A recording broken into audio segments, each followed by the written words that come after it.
পলক স্ত্রীও হাজার কোটি টাকার মালিক। দেশে তথ্য ও প্রযুক্তি খাতে অন্যতম মাফিয়ার সাবেক আইসিটি প্রতিমন্ত্রী জুনায়েদ আহমেদ পলক আওয়ামী লীগ সরকারের প্রতিমন্ত্রী হিসেবে দায়িত্ব পালনকালে লোপাট করেছেন কয়েক হাজার কোটি টাকা। সাবেক প্রধানমন্ত্রী শেখ হাসিনার ছেলে সজীব অজয় জয়ের ঘনিষ্ঠ হয় তার নাম ভাঙিয়ে স্বেচ্ছাচারিতা করেছেন তথ্য প্রযুক্তি খাতে। শুধু পলক নয়, হাজার কোটি টাকার মালিক হয়েছেন তার স্ত্রী আরিফা জেসমিন কণিকাও। সিঙ্গাপুর, মালয়েশিয়া, আমেরিকায় গড়েছেন সম্পদের পাহাড়। 2008 সালে নাটোরের সিংড়া উপজেলা থেকে জুনায়েদ আহমেদ পলক প্রথমবার আওয়ামী লীগের সংসদ সদস্য নির্বাচিত হন। এলাকার আওয়ামী লীগ নেতা ও ব্যবসায়ীদের কাছ থেকে টাকা ধার নিয়ে করেন নির্বাচনী হলফনামায় লিখেন 1500 কৃষি জমি, ব্যাংকে 50,000 টাকা এবং 60,000 টাকার আসবাবপত্র রয়েছে তার। এরপর তথ্য প্রযুক্তি প্রতিমন্ত্রী হয়ে আলাদিনের চেরাগ পেয়ে যান পলক। সাবেক প্রধানমন্ত্রী শেখ হাসিনার ছেলে সজীব অজয় জয় ছিলেন প্রধানমন্ত্রীর তথ্য ও প্রযুক্তি উপদেষ্টা, তাই জয়ের সঙ্গে খুব ঘনিষ্ঠ হওয়ার সুযোগ পান পলক। সেই সুযোগ কাজে লাগিয়ে হয়ে ওঠেন স্বেচ্ছাচারী। 5 বছর দায়িত্ব পালনের পর পলকের বিরুদ্ধে দুর্নীতির অভিযোগ উঠলেও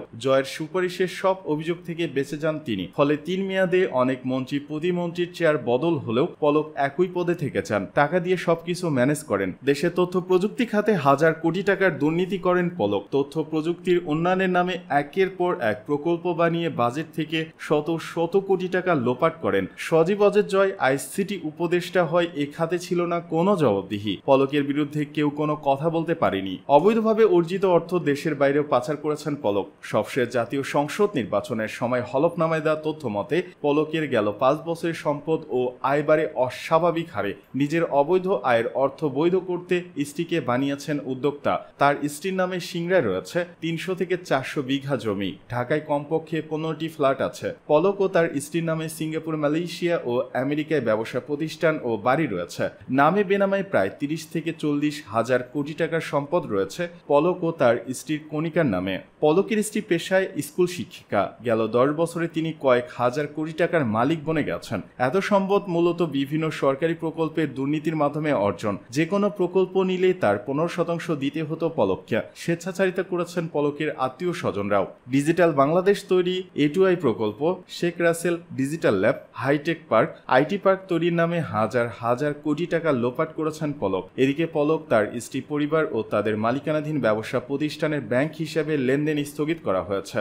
বাংলাদেশ ব্যাংকের আর্থিক গোয়েন্দা ইউনিট BFIU নির্দেশ দিয়েছে। ডিবি হারুনের 100 কোটি টাকার প্রেসিডেন্ট রিসোর্ট। মোহাম্মদ হারুনুর রশিদ পুলিশের এক আলোচিত সমালোচিত চরিত্র। 20তম BCS এর মাধ্যমে 2000 সালে মুক্তিযোদ্ধা কোঠায় পুলিশ বিভাগে চাকরি নেন, কিন্তু তার বাবা মোহাম্মদ হাদিস ভুইয়া মুক্তিযোদ্ধা ছিলেন না। 1996 সালের 12 জুনের নির্বাচনের মাধ্যমে আওয়ামী লীগ ক্ষমতায় আসার পর মুক্তিযোদ্ধা হিসেবে তার নাম অন্তর্ভুক্ত করা হয়। জাতীয় সংসদের তৎকালীন ডেপুটি স্পিকার মোহাম্মদ আব্দুল হামিদের প্রভাবে মুক্তিযোদ্ধা তালিকায় জায়গা পান তিনি। ডিএমপির সাবেক ডিবি প্রধান হারুন তার গ্রামের বাড়িতে 100 কোটি টাকার ব্যয় গড়েছেন প্রেসিডেন্ট রিসোর্ট নামে অত্যাধুনিক ও বিলাসবহুল একটি প্রমোদাগার। মিঠামইন উপজেলার বাগড়া ইউনিয়নের হোসেনপুর গ্রামে 40 একরের বেশি জায়গা নিয়ে রিসোর্টটি তৈরি করা হয়েছে। রিসোর্টটির প্রিমিয়াম সুটের প্রতিদিনের ভাড়া 20,000 টাকা, সর্বনিম্ন ডিলাক্স রুমের ভাড়া প্রতিদিন 10,000 টাকা, এছাড়া সুপার ডিলাক্স রুমের ভাড়া 12,000 টাকা। 2021 সালে 3রা সেপ্টেম্বর রিসোর্টটি আনুষ্ঠানিকভাবে উদ্বোধন করা হয়। প্রেসিডেন্ট রিসোর্টের ব্যবস্থাপনা পরিচালক MD হিসেবে দায়িত্ব পালন করছেন তার ছোট ভাই ডাক্তার শাহরিয়ার। রিসোর্টটিতে হারুনের পরিবারে 5 থেকে 7 একর জায়গা রয়েছে। বাকি অন্তত 35 একর জায়গা ছিল অন্যদের। এসব জায়গার মালিকদের দাম দেওয়ার কথা বলে হারুন রিসোর্টের জন্য জায়গা দখলে নেন। জায়গার মালিকদের মধ্যে হিন্দু মুসলমান উভয় সম্প্রদায়ের মানুষজন রয়েছে। এসব জায়গার জন্য কেউ পুরো দাম পাননি। কেউ 10 লাখের মধ্যে 1 লাখ, কেউ 20 লাখের মধ্যে 2 লাখ এমন হারে টাকা পেয়েছেন। জায়গার দাম না পায় এখনো অন্তত 10 থেকে 20 জন তাদের জমি রেজিস্ট্রি করে দেননি। তাদেরই একজন মিঠামইন সদর ইউনিয়নের গিরিশপুর গ্রামের দিলীপ বণিক। তিনি জানান, হারুন রিসোর্ট করার কথা বলে তার 1 একর 10% জায়গা নিয়েছেন। জমির কোনো দরদামও নির্ধারণ করা হয়নি। তাকে 50,000 টাকা দেওয়া হয়েছে, অথচ জমির দাম হবে অন্তত 20